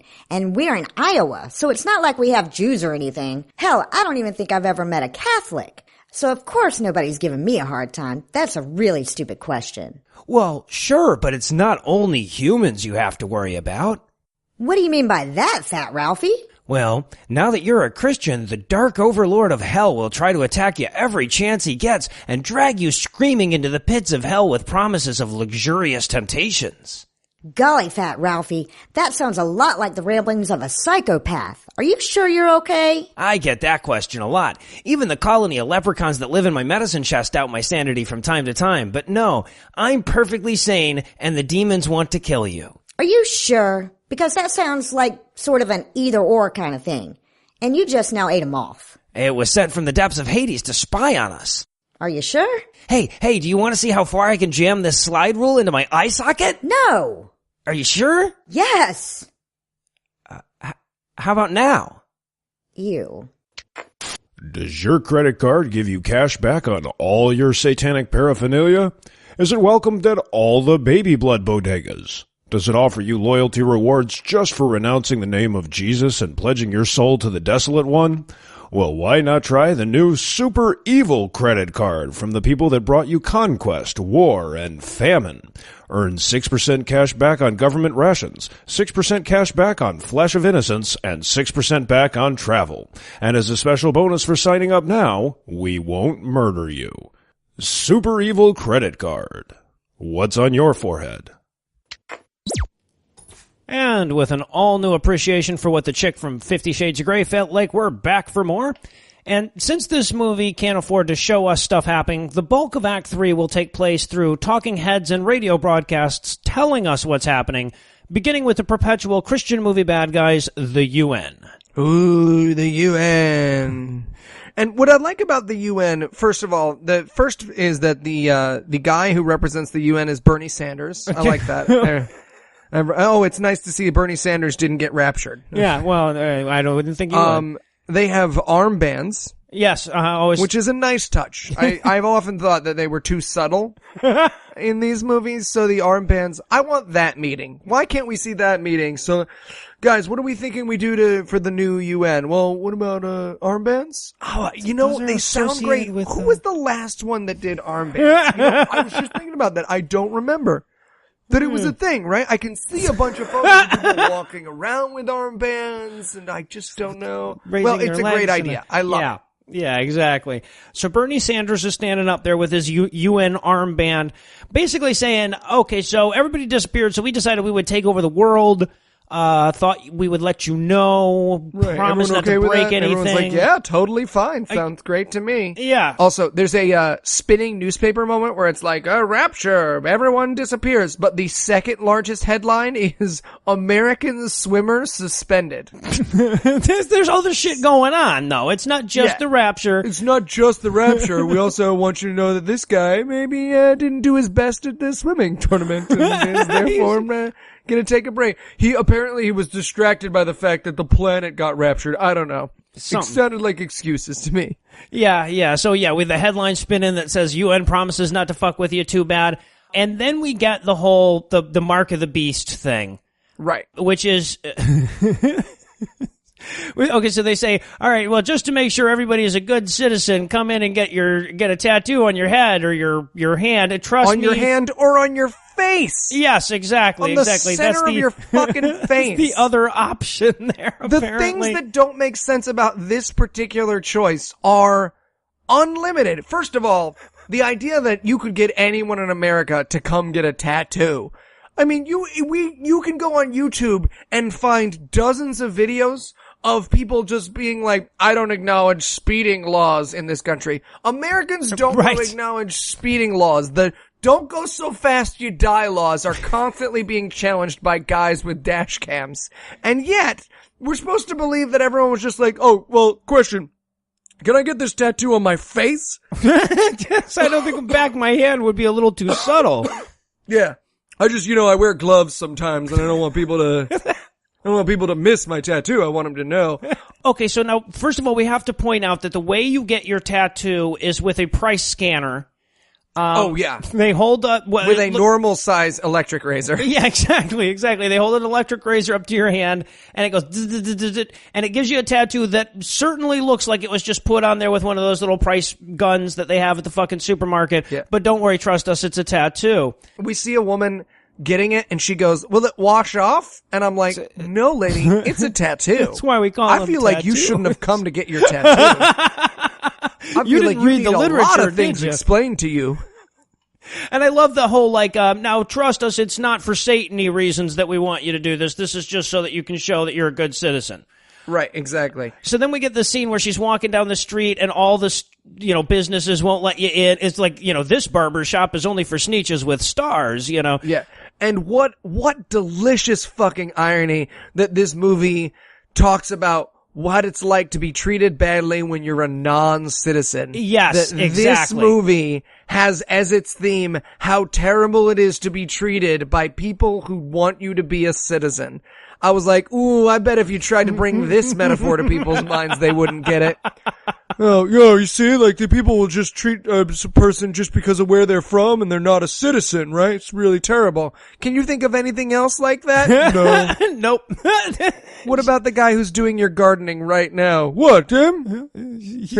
No. he's happy I to mean be like a white person. Right, yeah, exactly. That's why Like this all movie's the only people white people. in this movie. But yeah, that irony is fantastic. In a movie almost certainly made by people who would have be right alongside Trump in building a giant fence are like, God, can you believe how terrible it must be to be treated as a non-citizen? Yes. And that's exactly what they say, too. They call them, you're a citizen if you have the little tattoo thing. So the signs all say, citizens only and shit like that on them. And she doesn't have her tattoo because she knows the tattoos are evil, Satan-y stuff, because the guy from The Mask told her about that earlier. Yeah. And so she doesn't want to get it. So then we cut back to her watching TV, and now the UN is stepping up their tattoo everybody on the forehead thing, because they're saying at this point, they're like, all right, so now if you didn't get your face tattooed, it's pretty safe to assume that you're probably one of the people that raptured everybody or whatever earlier. Right. We decided to... Now, this might seem like a not logical step, but anyone without a tattoo is now under arrest.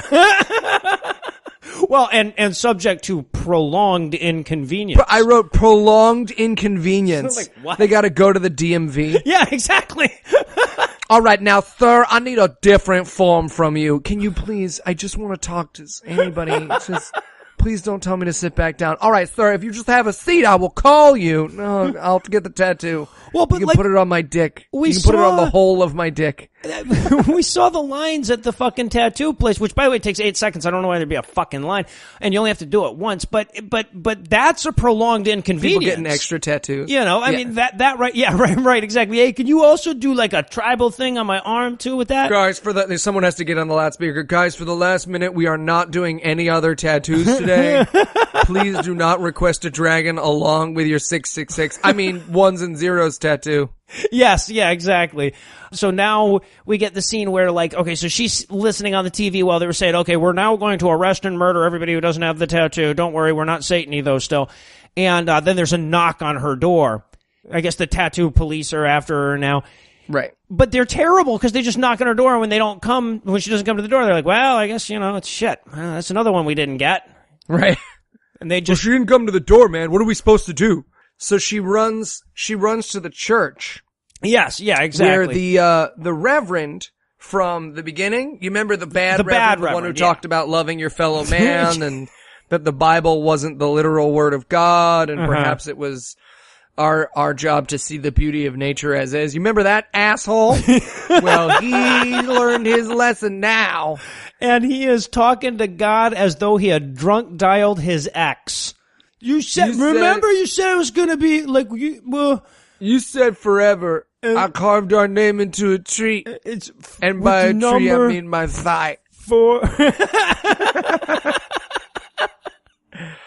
Also, I just want to point out, again, this is the third time I've now seen a person do the I was not a good enough preacher to God monologue. And it was weird to not see it done by a black guy. Yeah. I was like, interesting. And also, I now pictured, I was like, since the movies have been going back in time, since we saw the Nick Cage one, and then Left Behind, and now this, like, is the next Rapture movie going to be like a silent film where we see some guy in black and white being like, and the card comes up, I should have known better. It'll be a dude in blackface in that one, I'm sure. Yeah, exactly.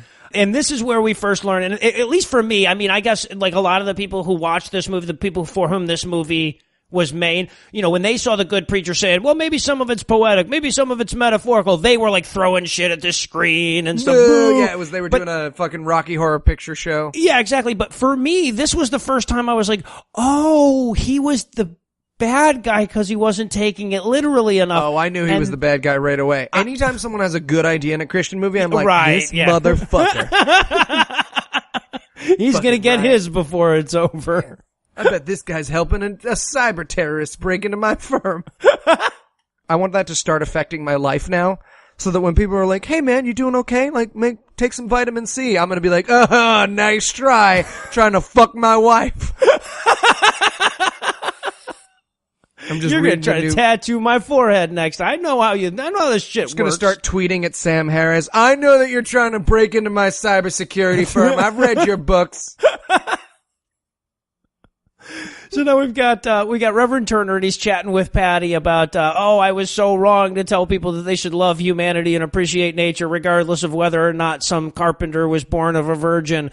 And and then the soldiers get him, because apparently the soldiers were sitting. They were waiting in the dark. Yes, again, we've got another fucking scene where people are in a goddamn room where you would hear the fucking door opening, and all of a sudden there's like 6 other people in the room with them. Yeah, but they waited until there was a dramatic moment to come in. Where's that meeting?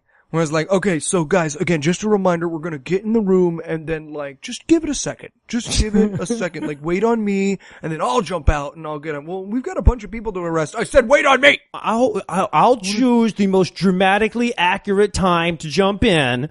Right, and now their armbands are red. Yes. Because the yellow ones were too subtle, so now their armbands are red. Yeah, Yeah. So they throw her in the Unite van. The Unite van, by the way, Unite is United Nations Imperium for Total Emergency. Shit acronym, guys. Come on. Second only to SHIELD in the we really wanted to spell this word. SHIELD is like, so, heroes, every love dicks. It's fine, no one will ever ask. Katie, baby just get whiners. Samuel L. Jackson. So now we cut to jail. Where Patty is being held for failure to have a tattoo on her head. And they're like, there's an old lady there who, by the way, this doesn't matter to anyone who isn't me, but the old lady in the jail who's trying to convince her to get her tattoo looks identical to my grandmother. So I had a horrifying moment where I was like, Grandma Betty! No, why? You love to collect Betty Boop figurines and send me emails about Israel. No. What happened? Gam. So just a personal moment that I experienced was just my grandmother. Is the one who was trying to convince her that it's okay and she should just go ahead and get the tattoo. At which point she goes, I know that that's just fancy computer talk for 666. Mm-hmm. Yes. And I was like, nope, it's not. Oh, but not binary. It is though. It's 0110. That's a 6. So there's 3. Is that it? That's the tattoo. It's 3 0110s. But if you wanted 666, technically that would be 10100111010. But yeah, they got it more or less right. I think what they were trying to say is that computers are evil. Right. Okay. So, because the conversation is so bizarre, because the old lady comes up to her and she's like, so I know about you people. You're religious and you think that thing where all the people got disappeared because of the aliens was the rapture, but you're wrong because we fed this into a computer and it said so. And then we get the whole, that tattoo is just computer for 666. It's like, that's binary. Like, and actually, she's trying to get with her. She's like, when we first looked at it, the rapture was fairly high up on our list. And it's like, yeah, you think? Yeah, right. What was the second option? A different rapture? A slightly different rapture. See, but now in this movie, I gotta say, I don't know that, if I lived through the rapture of this movie, I don't know if I'd be convinced the way if I lived through the Left Behind rapture that had all the other biblical shit going on. Because the only thing we get in this movie is that a bunch of people disappeared. We don't get that, as in the other one, we get all of these different prophecies being fulfilled and the Jews, fire-breathing Jews at the wall and shit like that. And this one is just everybody disappeared. So, I would be willing, rapture wouldn't be particularly high on my list on this one, until, of course, they showed that it was only the evangelical Christians in Middle America that believe in this shit that actually. Yeah, I'd want to see who vanished. I'd be figuring out who vanished. But I gotta admit, Rapture's pretty high up on my list. I don't know. I watch a lot of these movies. At this point, I guess at this point. I don't know if you ever walk on the other side of a pole from someone, but whenever I do that with Anna now, I'm like, fuck, it's the Rapture. All right, fine. I gotta find a black guy. and start a resistance group. And a man with a very thick forehead. He's going to help me out. He'll die for us later on. Right. So the old lady's trying to convince her to go ahead and get the tattoo anyway. And I'm not even sure I really understand what was going on in this scene, but she's like, but Reverend Turner got his tattoo on his head. Let me show you. Or something. And then she drags him out and Reverend Turner's been shot in the forehead. Yeah, that was what was so crazy. She's like, Reverend Turner got his tattoo, and she's like, really? And she's like, yeah, come on out here and look. See, we shot him in the face. And it's like, that's not Like, oh, did I say tattoo on his head? I meant a bullet. I meant we shot him in the face. That's my bad. Where are you going? Yeah, exactly. And they don't have her in handcuffs or anything. It's just some old lady holding onto her arms, so she runs away. It's like, how was that supposed to go? Was she supposed to say, oh, shot in the head? I see. Shot in the... to be fair, though, that would have convinced me if they would have been like, no, man, look, your friend got it right. And I'll be like, oh, yeah. And then he was dead. I'd be like, so, can I get it on my head? I use this tattoo. Talk to me about both this. Both hands and you know what? I should get double, because I feel bad. I was so lazy. You know how it is when you get so busy, but he looks like, what do I do to not be that guy? Right. Well, and then that's the other thing, too, is, of course, this movie hasn't taken any time whatsoever to establish that there's anything bad about the tattoo. So, this might as well just be secure. I mean, yes, there's something bad about the government making you get a tattoo on your face, but I mean, but like this might as well be social security cards that they're freaking out about at this point. Right. Exactly. And quite literally, just like Social Security cards, there's always going to be one person who's like, I'm a free citizen who doesn't want, you can't make me. Come on, man, Josh. I'm a non-violent. That's not how non-violence works, just because you don't punch someone. Non-violent. You don't know. Is there a way we could not violently, I don't want to pay taxes. All right. Just get your face tattooed, bro. So now we get to the chase scene. Now, this is what makes this such an awkward one for us to review. Okay, the next rest of this goddamn movie is this girl running through fields from a car and then a helicopter. Right. Okay, so first of all, can we reflect on the fact that the UN only has the one van? Oh, yes, there is one van, and it is the only car on the road, and she is the only person out. Yes. We will not see another soul while she is being chased. She runs from the middle of a city to a dam in the middle of the country, a electrical dam. And again, we see this 24 style. We see every minute of this. Right, yeah, no, this is live. This is real. And we don't see another person, and it's just her jogging. It's just her jogging for a solid 20 minutes. We do see two people, because at one point she turns the corner and there's two people that stop her and go like, hey, Patty. And they're like acting like pod people now. Right. Once you get a forehead tattoo, you just lose your free will. I guess, yeah. Now, the only reason I point out those two people and correct you on that, I'm not trying to be pedantic, it's just that nothing else happens in this fucking movie. Oh, yeah, no, that is what we have to talk about. Something. Yeah. Oh, yeah, you know what? Remember there was that part where she tripped over a pebble? Sweet Jesus, 19 minutes and 18 seconds. All right. Whoa, not a lot getting edited out here. Patreon, you guys get to hear me sing a little song. Happy birthday, Patreon. You know what? We never thank the Patreon people individually, and I think this is the episode to do it. And everyone can listen along. Oh, watch this movie and you come up with a minute of thing to talk about other than got chased by a helicopter. Right. Holy shit. I wrote in my notes, this entire movie is like watching porn after you come. You're just like, okay, well, I'm bored now. I'm done now. Turn this off. Turn something else on. So she's running around and she eventually remembers that Diane is in this movie, and Diane agrees to meet her at the dam. And I wrote in my notes, yay, the dam. I hope we get to see her walk all the way there. Yes. And indeed we do. Well, okay, so now the way she's going to get to the dam here, we don't have to get her, she doesn't have to walk quite the whole way because she steals the one van that the UN guys have. The entire UN's van. The UN has one van. That was all of the cars in the world at that point. I was going to say, not only that, but they don't have any police help or anything like that because this movie couldn't afford to bring out police cars. So no one's, So she takes the van and she starts driving to the dam. But luckily, they do have helicopter number 3. In the movie to chase her with. And we get to hear the song again. We get to hear the which actually at this point is a nice break from the welcome. Bugs Bunny I wrote, soundtrack. Good, the song again, because it was just nice for me to, again, I got to think about it. I was like, why a bag of gold? Why would a piece of bread? There's less people. There should be more food. And that was fun. That was good. That was going on in my head.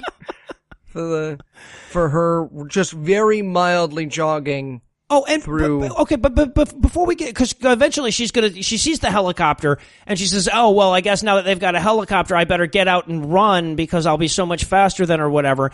And I'm thinking to myself, okay, if you're in a van and they're in a they didn't have missiles on the helicopter, they're not going to ram you. Right, it wasn't Black Hawk helicopter. Yeah, exactly. You win in this scenario. You know, what the hell are they? Because they don't have any other vehicles that they can call in on you or whatever. Yeah. You can just keep driving until you run out of gas. The helicopter's going to have to turn back before you will. Or drive to the dam. Yeah, exactly. But no, she gets out and she runs through the woods a little bit because this movie was 50 minutes short of the hour they needed. Fuck. Yeah, They were right. like, fuck, we got that Cobra Bite scene. What time is it now? It's 8 minutes of movie. Well, then, I don't know. So we can preach a bunch of times. I'm totally out of ideas. So we get more of the fucking helicopter chasing her. And then she loses it. And then it finds her again. And then she loses it. And at this point, my notes say, again. Helicopter? No helicopter. The movie.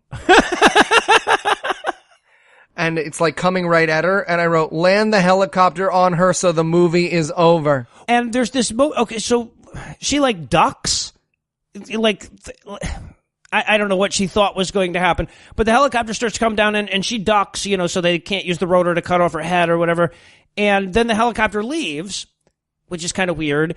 But I mean, it's not, because like, what the fuck were they going to do? They're in a helicopter. Right. They're not going to rappel out and grab her or whatever. Could you come over here towards the door, ma'am? Yeah, exactly. We can't, on land. second thought, we should have had someone get out and chase you with their body.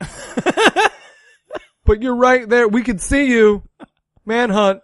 We got you with our flashlight. Come on. Yeah, exactly. Don't be that guy. You're kind of it. You know, we don't have to actually tag you. Right. And now she sees the dam, and she's like across the field from it, and I'm like, we're gonna watch her go all the way across that field, aren't we? Yes, we do. Damn right we are. Yes, we do. And of course, porn stash Mercury is there to save her.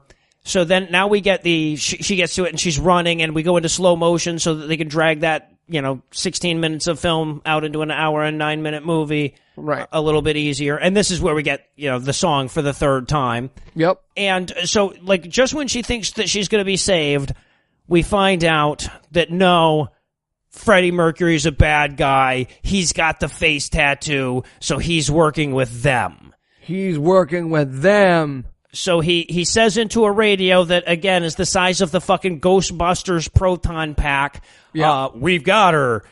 All men come in, or whatever. And, of course, all men is the one helicopter. Attention, all units. It's just us, Dave. It's just us. It's just I know. I me just and always Hal wanted to in say the helicopter. all I just wanted to say attention, all units. It sounds way cooler. I was going to say Car 54, where are you? But so all units converge on their location, which means the helicopter shows back up again. Right. Lands. Yeah, exactly. But she just ain't going to get her damn face tattoo, so she climbs over the ledge onto the little walkway or whatever, and Freddie Mercury in his fucking short shorts leaps over, and he's going to get her, and so she climbs over the edge again, and I'm just like, okay. Jump so this movie's over. Right, yes, I'll exactly. I live near a bridge. If I jump near a bridge, am I no longer watching this movie? Was very tempting by the end of it. So yes, she decides to leap to her death from the dam rather than get the face tattoo of Satan. Or wrist tattoo. Or wrist tattoo. Right. They would let her do I'd the rather hand jump from a dam than get a face tattoo, but I'll get a wrist tattoo pretty easily. But that actually didn't happen because the whole movie was a dream. Was a goddamn dream. Well, but except for it wasn't, because we now go back to the scene that we started off with in the first place, where the radio is talking about the rapture happening. So it's basically it's fucking Groundhog Day. Yeah, it's Next. It's the Nicolas Cage movie Next, where he wakes up at the end of the movie in the same place, and you're like, And the only thing that would have made this worse is if the movie had just looped. Yeah, if they had right. just somehow figured out a way for this movie to permanently loop, and I just realized that I'm tied down to the chair, and fucking Matt Damon comes and starts shitting next to me, and that's what I need. And my Christian hell is just this movie looping. And I did notice too when they panned over to the clock this time, I'm like, oh, she gets up at 10:15. That's nice. Isn't that nice, right? because that's how bored I was at this by the end of this fucking movie. I'm just like, oh God, Jesus, we're gonna have to try to fill about 30 minutes with her running from that goddamn helicopter, aren't we? I better know what time it says on the clock and shit like that. Maybe there's a dog in the background that is wearing a hat. Something. We're not going to cut to audio of my dog doing its tricks. It sounds like it's sitting now, doesn't it? Yeah, exactly. We're going to get some 1 stars off of this one, guys. We're going to get some 1 stars off of this. It's going to be some very angry tweets. It's not our fault, guys. There honestly was nothing happening in this fucking way. Anyway, so, yes, it all draws to a close. Oh, and then it says the end, ... is near. Is near. Which was, oh yeah, no, it's exclamation mark. Yeah, you're exclamation right. Exclamation mark, like the end. Yeah. Is near. Just a reminder, we're crazy. We're so crazy. We're the people who say the end is near. You know how in cartoons there's a guy with a sign that says the end is near? We're that guy. We just wanted to remind you. That's the level of, we're if cartoon that guy was crazy. Holding up a movie, this would be the movie he'd be holding up. Yes. Holy fucking shit. And just in case you weren't entirely convinced of their insanity, the movie closes with are you now convinced that Jesus is coming back? Call us. We'll take your money. Or Mustard Seed International. Yes. I love that they draw so much attention to the Jesus fucking up the thing about the mustard seed. That's great. Yeah, that's now the second movie company's been like, remember when God was wrong? About how mustard grows out of trees and is the smallest seed in the whole world. We're going to draw your attention to that quite a bit. Mustard Seed International. So now that you've had some time to reflect on this movie, which would you say was worse? Its production quality, its soundtrack, or its theological message? Listen, its theological message certainly seems to scare children and create an unhealthy relationship, and the production quality was pretty shitty. I mean, listen, it all looks like it was shot through a piece of tape. But that song will be with me. I'm going to be on my deathbed, and my children and my children's children will hopefully be around me, and they'll hold my hand and they'll say, Grandpa, what do you want us to know? And I'll go, a piece of bread could buy a bag of gold. What? That doesn't make any sense. Is it now a non-monetary quantity? I don't understand. And then I'll die. That's the worst thing about this movie. Well, it's so funny because, a lot of people had told us going into this one, they're like, oh, you should watch this one. This scared the hell out of me when I was a kid. So I kept waiting for the part that scared the hell out of them when they were a kid. Yeah. I was sure that there was going to be some Satan-y, demon-y shit in there somewhere or whatever. I feel like this is other people's Fantasia. For me, Fantasia scared the shit out of me as a kid. And so for years, I would be like, oh my God, Fantasia scared the shit out of me. And everyone would be like, And then I saw it recently, 3 years ago as an adult, and I was like, oh, this is not scary. Yeah, there's nothing scary in this one. This is terrible. Fantasia's not terrible. It's fucking awesome. Oh, no. I meant the thing that I thought was scary is not scary. Yeah, right. It's terrible that I thought it was scary. Yeah, okay, all right. I just want to make sure we were on the same page on that. He hated the Jews, though. He funneled a bunch of money to the Nazi he really party. Did not care for the Jews bunch whatsoever. Of money, secret money to the Nazi party. So did Ford. Yeah, well, him too. Fine. Hedge your bets. Yeah. Well, so did I, to be fair. The Nazis still follow me on Twitter, guys. This is a true story. If you ever look, the U.S. Nazi Party follows me on Twitter because a friend of mine was bothering them. He was tweeting at them. They would tweet things because they're vegans. And they would tweet things like, don't hurt animals. And he'd be like, yeah, just like the Holocaust. And so as a joke, I was like, hey man, leave the Nazis alone. So they followed me on Twitter. The two Nazis. If you look at my Twitter followers, the United States Nazis follow me. And occasionally they favored a tweet. I don't know how to feel about that. That's very upsetting for me. Then occasionally I'm like, oh, the Nazis agree with me on this. I don't know how I feel about this Harry Potter trivia that I also enjoyed with the Nazis. So, all right, so we've kind of already answered this, but who is this movie for? So here's what I was thinking when I was thinking about that. I was like, who is this movie for? I think this movie is for everyone at Woodstock who took the brown acid and came out being like, no, man, there's gonna be demons and they're gonna eat your flesh, man. It was like, oh, you should watch this movie. This is the movie for you.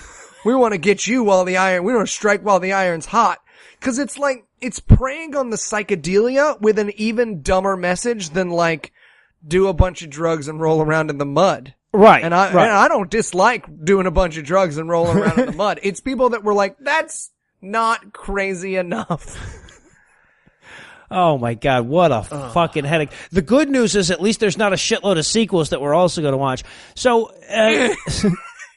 since the only person in history that could give these filmmakers the thumbs down they deserve is the Roman emperor, we're going to opt for that rating by analogy thing that we do once again. So, Eli, I ask you, what is the least pleasant thing that you could do with a cobra that would still be better than watching this movie?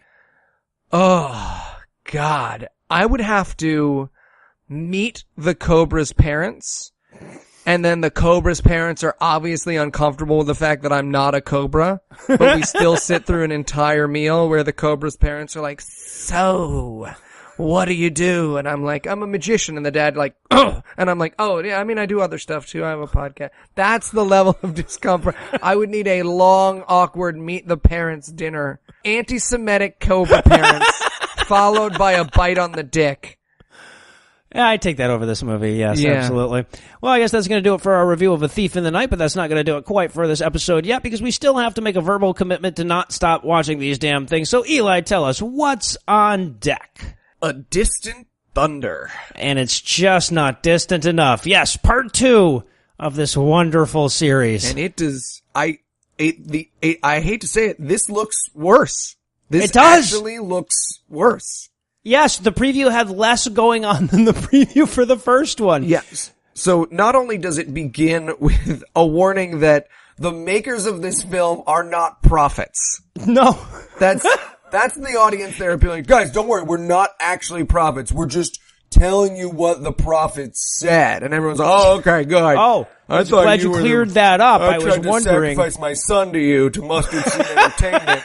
I sent you my ear in the mail. You said if I was convinced, so I sent you. That's the level. And by the way, that makes up like 40 seconds of the minute and 40-second preview is this long fucking, this is not a true story, and these people aren't prophets, but this shit's definitely gonna happen, y'all. So with that to look forward to, we'll bring episode 12 to a merciful close. Once again, a huge thanks to all the Patreon donors that help make the show go. If you'd like to count yourself among their ranks, you can make a per-episode donation at patreon.com/godawful. That's patreon.com/godawful, and thereby earn early access to every episode. You can also help us a ton by leaving us a 5-star review on iTunes and by sharing the show on all your various social media platforms. And if you enjoy the show, be sure to check out our sibling shows, The Scathing Atheist and The Skeptocrat, available on iTunes, Stitcher, and wherever else podcasts live. If you have questions, comments, or cinematic suggestions, you can email godawfulmovies@gmail.com. Our theme music was written and performed by Ryan Slotnick of Evil Giraffes on Mars and was used with permission. If you like what you hear more by following the link on the show notes for this episode. The music for I Hate This Fucking Movie was performed by Anna Phyllis Smith, and she's also very awesome. Thanks again for giving us a chunk of your life this week. For Heath Enwright and Eli Bosnick, I'm Noah Lugeons, promising to work hard to earn another chunk next week. Until then, we'll leave you with a guy from Brooklyn telling you to fuck yourself. Fuck off, cocksucker. You bring your phone everywhere. Work, school, the movies. Now you can bring it to an Xfinity store for an easy way to switch to Xfinity Mobile, a new kind of network designed to save you money. You can get up to 5 lines of talk and text included with Xfinity Internet at no extra cost, so all you pay for is data. It's never been easier to switch to Xfinity Mobile and keep the phone you love. Click here to see how. Sorry, I gotta take this. Restrictions apply. Limited to select mobile phones. Requires activation of a new line of Xfinity Mobile. Up to 5 devices per account. New Xfinity Internet customers limited to up to 2 lines pending activation of Internet service.